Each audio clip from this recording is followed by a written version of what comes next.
Bonjour à toutes et à tous, merci de votre fidélité à l'Intelligent TV. Bienvenue dans cette émission, l'invité qui reçoit ce matin Baudouin Yapo, député suppléant RHDP à Azagué. Avec notre invité, nous allons évoquer des sujets qui continuent de dominer l'actualité politique ici en Côte d'Ivoire, notamment le projet de création de l'Union du Grand Nord, le divorce politique entre Afi N'Guessan et Laurent Gbagbo, ainsi que la limitation à 75 ans, l'âge des candidats à l'élection présidentielle en Côte d'Ivoire.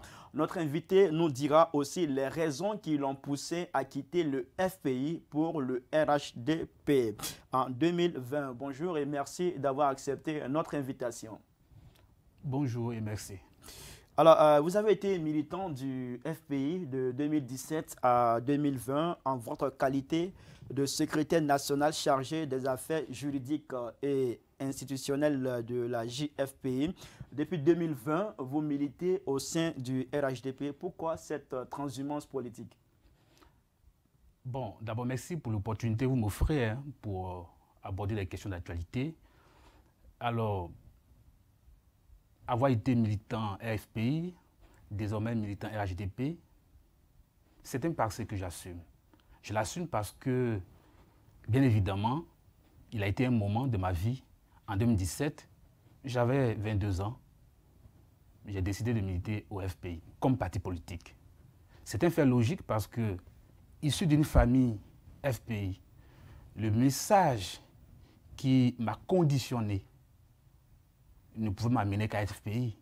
Quand vous êtes né dans une zone acquiée, foncièrement acquiée, toute mon enfance a été gouvernée par des faits politiques que vous connaissez en Côte d'Ivoire, parce que pour un jeune né en 1995, donc les faits de l'an 2000, 2002, 2010, ce qui passe comme message donc chez les parents ne pouvait m'amener qu'à FPI. Mais vous savez que quand on est un engagé en politique, et qu'on se donne donc le temps de réfléchir, de mener des réflexions profondes, on peut se permettre effectivement une réorientation idéologique. Donc, en 2020, après moult réflexions, j'ai décidé de me réorienter politiquement et d'adhérer au RHDP. Oui, je suis militant du RHDP.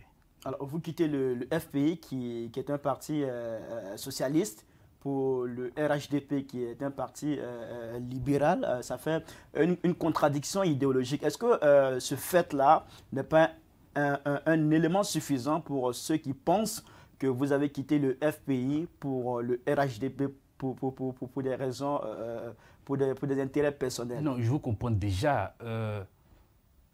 Oui, quitter une position socialiste pour une position libérale, je veux dire simplement qu'il est question de conviction politique, de conviction propre. Et les idéologies ne sont pas des barrières à des convictions propres, intrinsèques.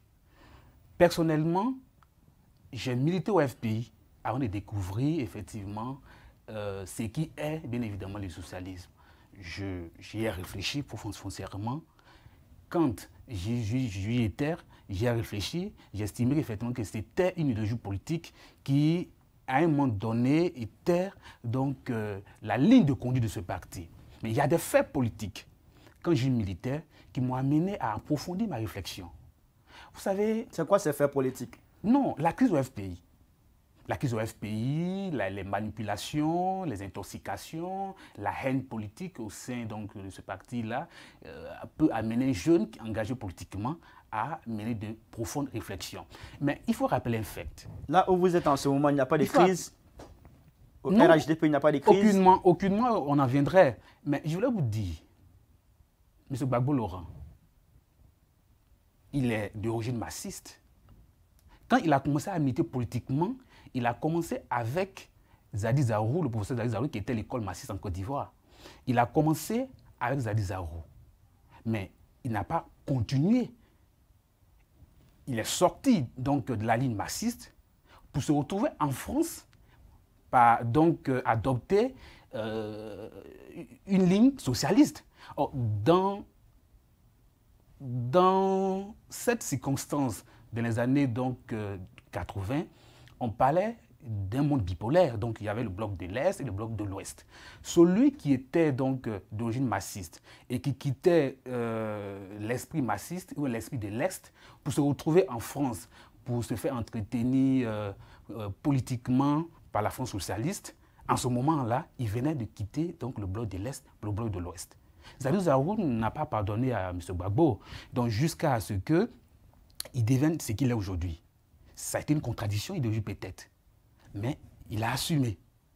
Je veux encore vous rappeler que même les grands mouvements idéologiques qui ont gouverné ce monde, je vous rappelle la Chine de Mao Tse-tung, lorsque, après avoir adopté une politique d'éducation socialiste qui a entraîné plus de 50 millions de morts à travers une famine meurtrière, mais Mao Tse-tung, j'allais dire, a bien voulu se rétracter idéologiquement en adoptant désormais une ligne libérale. On parlait des grands bons en avant. On parlait des grands bons en avant qui donc ont favorisé le libre-échange. Et c'est ce qui a fait de la Chine. On a du mal à comprendre que Baudouin quitte le Mais il faut un ministère d'éducation politique pour qu'il y a une idéologie socialiste pour le RHDP qui est libéral. On a du mal à comprendre cela. Et quelques mois après votre adhésion au RHDP, vous devenez député suppléant.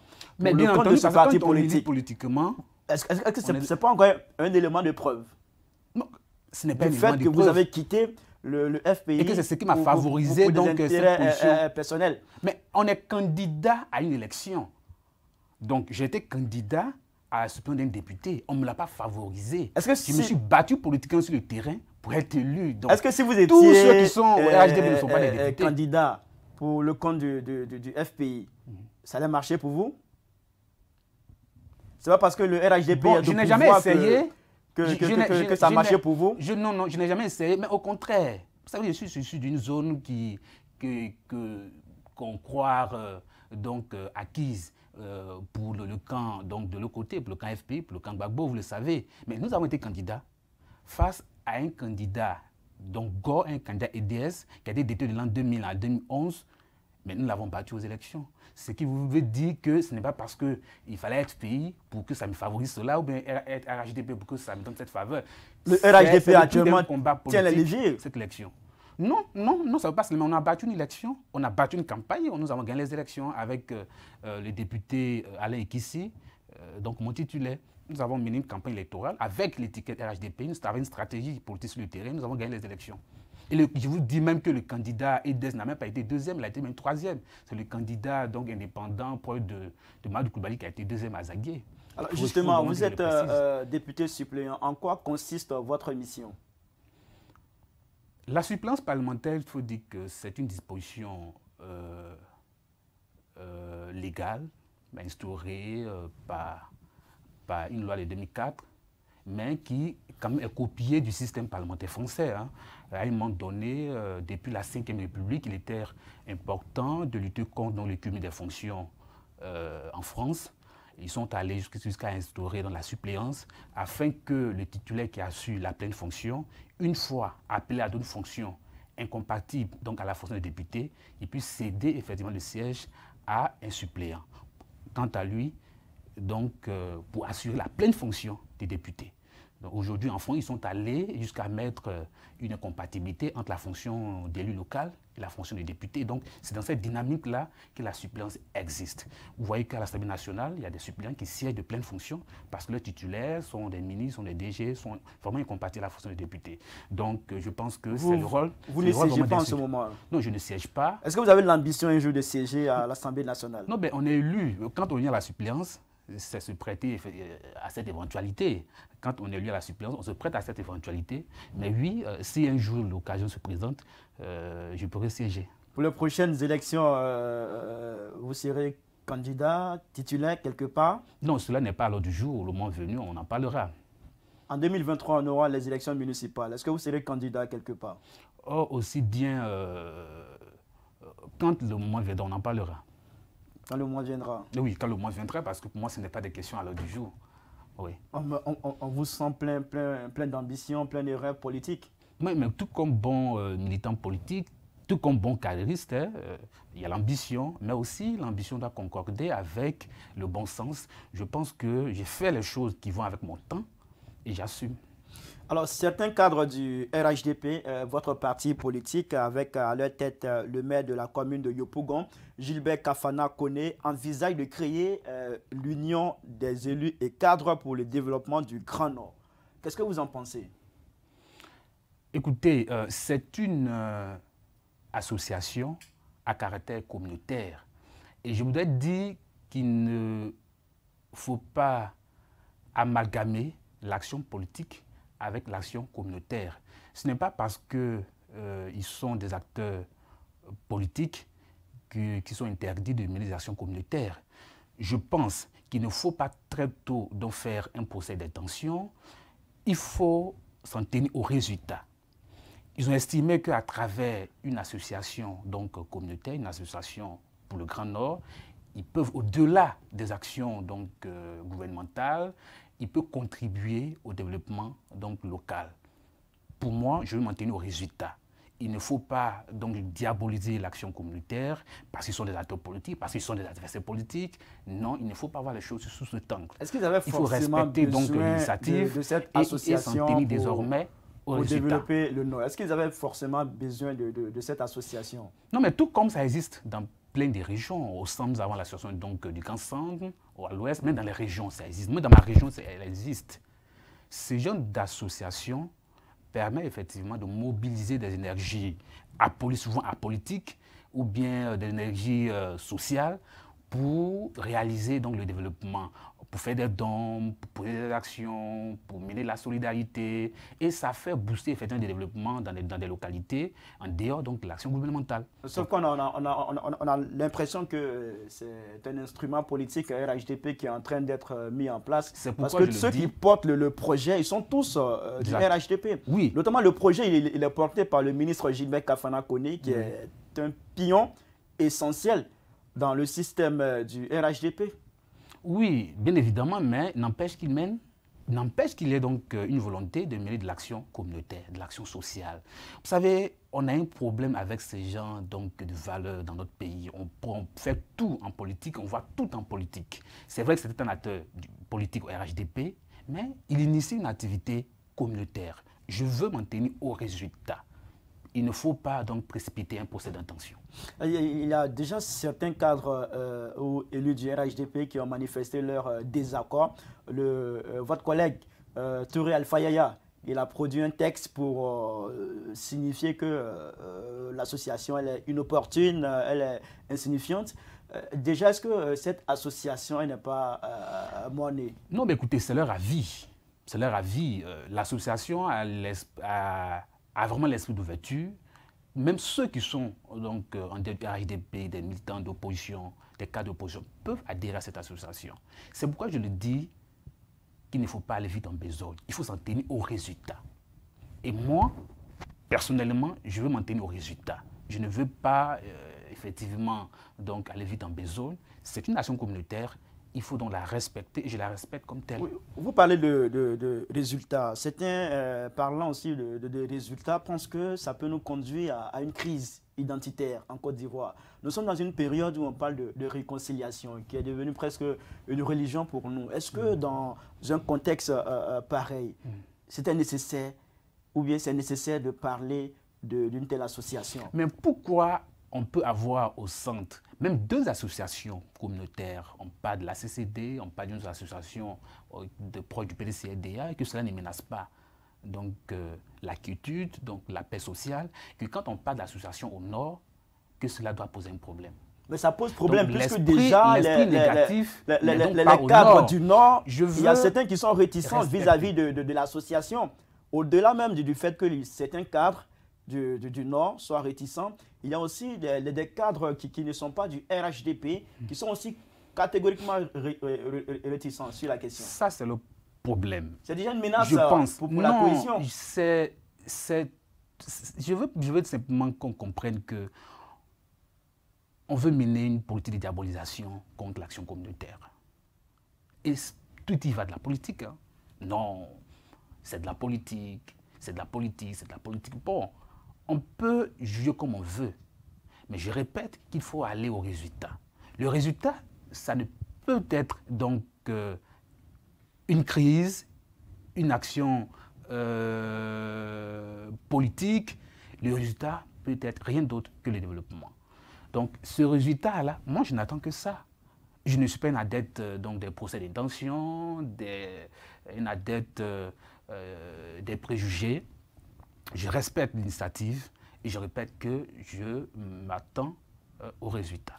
Et si, par exemple, le ministre Gilbert Kafana Koné décide d'être candidat à l'Est, chez vous par exemple, bien qu'il soit... Au sud, oui. Au sud, oui. Autant pour moi, bien qu'il soit... je dis, porteur de ce projet-là, bien qu'on soit conscient de l'existence d'une association du Grand Nord, vous trouvez cela normal? Mais il a une origine, n'est-ce pas?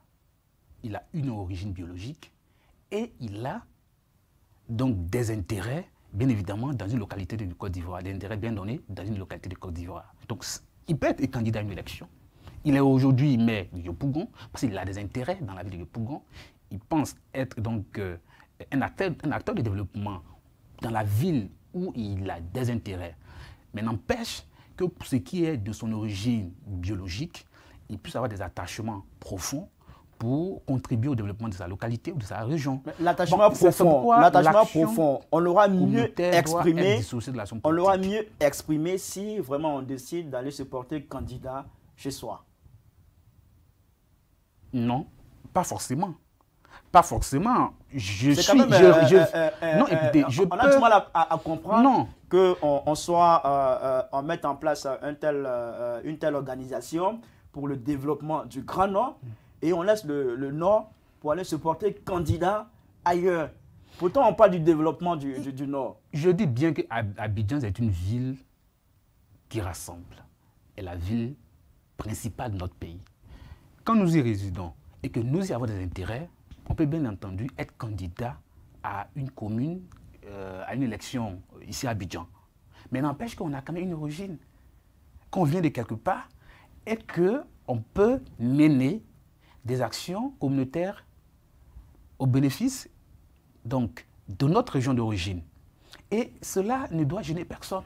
En réalité, seulement ceux qui ont des problèmes avec la personne politique du ministre Kafana, ceux qui ont des problèmes avec la personne politique des personnes qui initient donc cette association, c'est ces personnes-là qui donc, font des préjugés.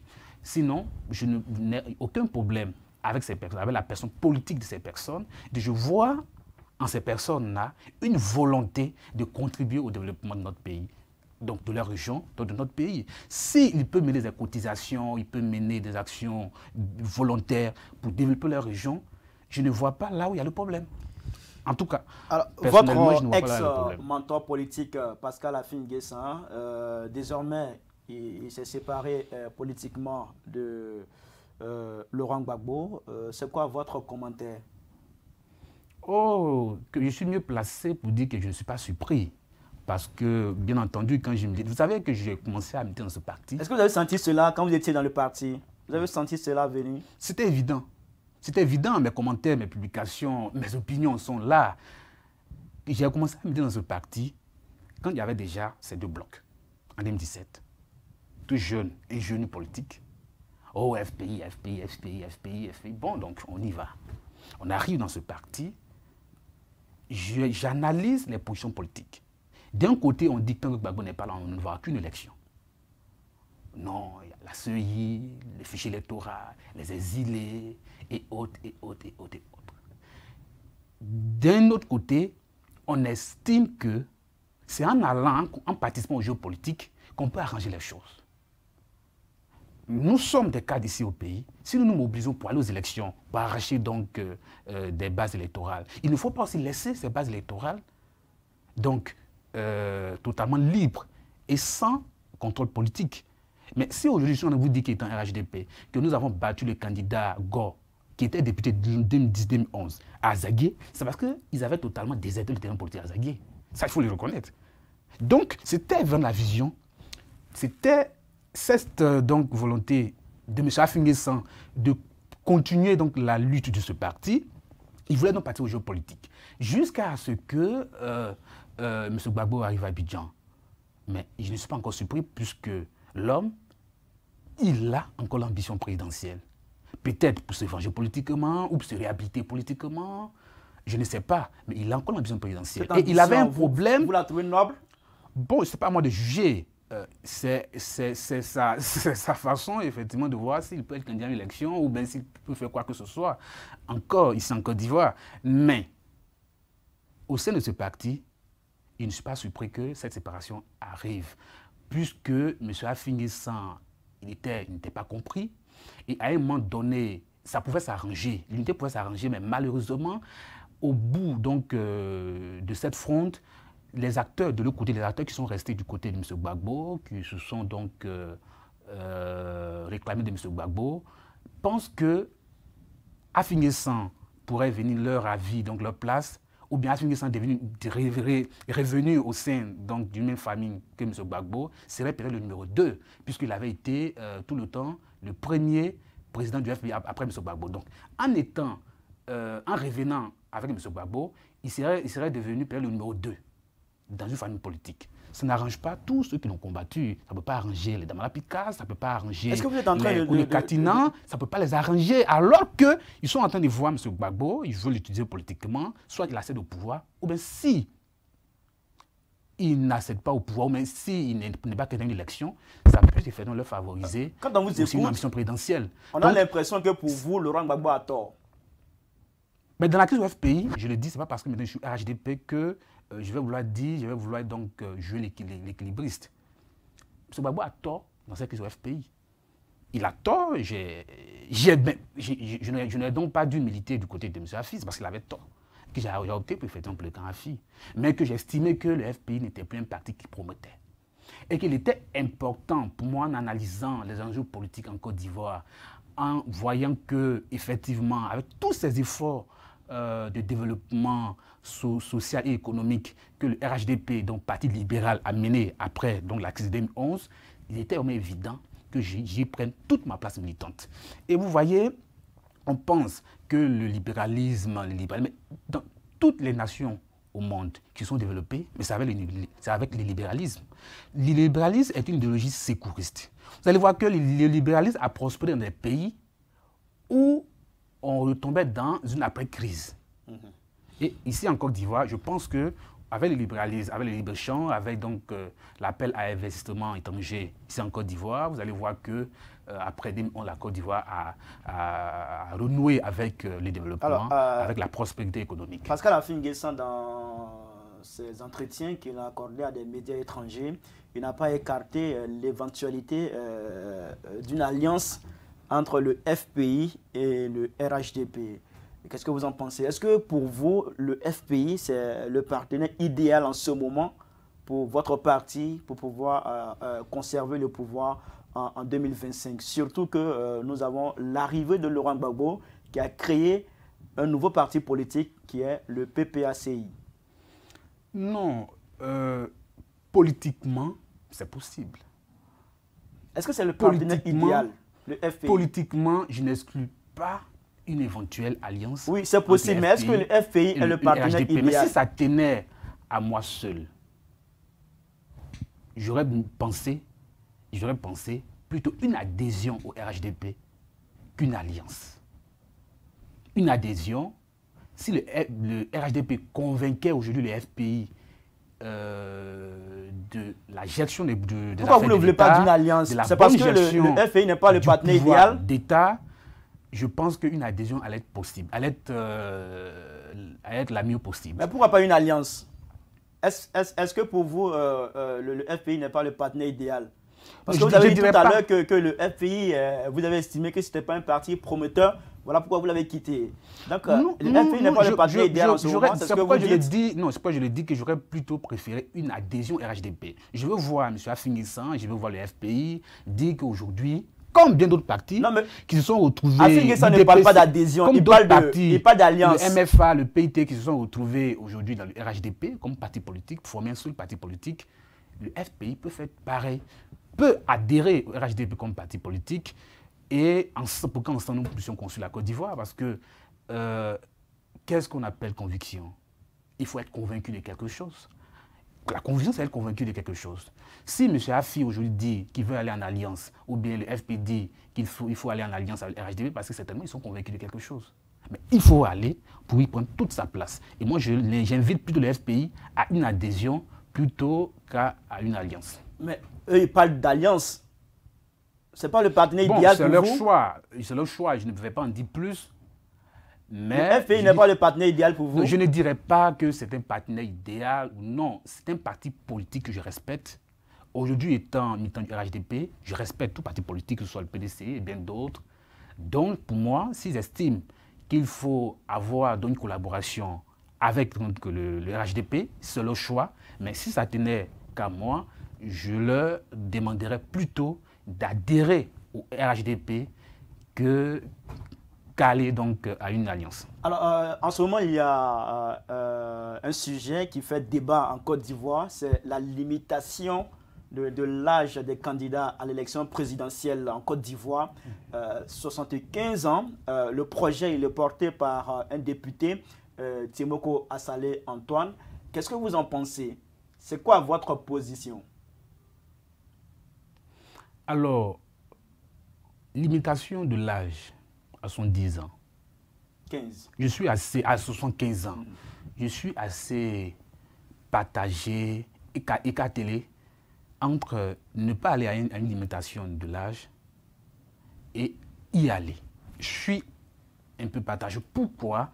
Parce qu'en tant que militant du RHDP, pour nous, le principe... Vous êtes partagé parce que le président Ouattara ne s'est pas encore prononcé, c'est ça? Non, non, pas cela. Pas cela, je n'ai pas mon avis personnel. Je dis simplement que je suis assez partagé. Donc, vous permettez que j'en dise plus.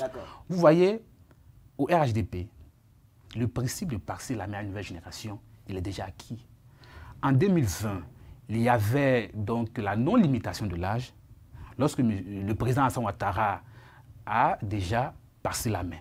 Même si la nature en a décidé autrement, mais il a décidé de passer la main à une nouvelle génération. Donc, que ce soit limitation ou pas, en tout cas, je suis donc pour un renouvellement. On peut ne pas avoir une limitation, mais je suis pour un renouvellement. Parce que ceux qui disent qu'il ne faut pas avoir donc, une limitation, eux, leur argument, c'est de dire qu'on veut limiter des droits. On veut donc limiter des droits, donc il faut laisser le jeu, il faut laisser ouvert le jeu. Là, c'est les juristes qui parlent. Oui, c'est eux qui le disent. Donc, pour moi, il s'agit simplement d'avoir la volonté de passer la main à une nouvelle génération. Au RHDP, nous n'avons pas de problème avec le président Alassane Ouattara. Apparemment, en 2020, le président il y a eu problème a en 2020. A déjà fait le signe. En 2020, il y a eu problème. Mais il y a eu problème parce qu'avec le décès du candidat, non, il n'y a pas eu de problème. Mais Ouattara, il s'est présenté candidat. Bien entendu, parce qu'après le décès du candidat, pourtant, il y a beaucoup de jeunes au RHDP. Non, on était seulement à 2 semaines du dépôt des candidatures. On ne choisit pas un candidat d'un parti politique aussi jeune, hein, né seulement qu'en 2018. Pour ces vieux partis qui sont incapables, effectivement, de choisir, ne serait-ce même faire semblant. Non, mais on dirait que le RHDP aussi a été incapable. Un candidat qui est décédé à 2 semaines. Vous avez été aussi incapable de choisir un candidat. Mais à 2 semaines, ce n'était pas évident. Il fallait répartir sur une nouvelle base. Sur l'ancienne base, j'allais dire plutôt. Vous n'avez pas anticipé et de tout voir, ça aussi? Non, parce que bon, parce que dans votre business, c'était Ouattara forcément, donc on n'a pas préparé non, on le fait seulement à 2 semaines. On ne peut pas, vous savez qu'on ne peut pas désigner donc, un candidat pour une élection et avoir en tête déjà celui qui va être candidat à l'élection subséquente, l'élection qui va suivre. On a désigné le Premier ministre Ahmed Gon Coulibaly. On ne peut pas s'imaginer un autre candidat pour 2025 ou pour 2030 déjà. Il fallait donc le laisser à l'épreuve. Malheureusement, ce qui n'a pas été le cas. Donc, à 2 semaines des élections, le président Alassane Ouattara a été donc rappelé par les militants pour porter à nouveau le flambeau politique. Aujourd'hui, donc, nous sommes là et tout fonctionne normalement. Le président Alassane Ouattara gère le pays et l'agenda est clair, passer la nouvelle génération et cela va venir. Alors, le principe est déjà question. acquis. Le principe, honnêtement, il est déjà acquis. Et soyez rassurés qu'au RHDP, nous sommes pour un renouvellement générationnel. Dernière question. Vous êtes favorable à une nouvelle candidature de Ouattara en 2025?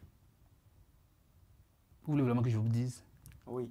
Vous voulez vraiment que je vous dise? Oui. Vous voulez vraiment que je vous dise ce qui m'anime? Si le président Alassane Ouattara venait avoir la volonté, je serais d'accord. Personnellement, je serais d'accord s'il venait à lui-même avoir la volonté. Puisque la Constitution le lui permet, donc il n'y avait pas de problème. Vous, votre volonté, mais c'est une quoi? chose, non, s'il venait lui avoir la volonté, volonté, j'accepterais. J'accepterais s'il venait avoir la volonté. Mais du moment où, peut-être qu'il ne voudra pas avoir dans ses volontés, pour un autre candidat, le candidat que lui-même aura choisi serait moi mon candidat. Et je le dis, mon candidat au RHDP en 2025, c'est le président Alassane Ouattara ou le candidat que lui-même aura voulu. C'est celui-là qui est mon candidat. Et ce candidat pour vous, c'est qui? Oh, le moment viendra. Je n'en sais pas plus. Le candidat que le président Alassane Ouattara aura voulu, je n'en sais pas plus. Le moment viendra. D'accord. Merci à vous, Baudouin Yapo, député suppléant RHDP. Merci à vous d'avoir accepté notre invitation. Merci, cher Khalil. Merci. C'est à moi de vous remercier. Merci pour la considération et merci pour l'invitation. Merci beaucoup. Bien. Merci. C'est la fin de cette émission. Merci à toutes et à tous de l'avoir suivi. À très bientôt sur l'Intelligente TV. Au revoir.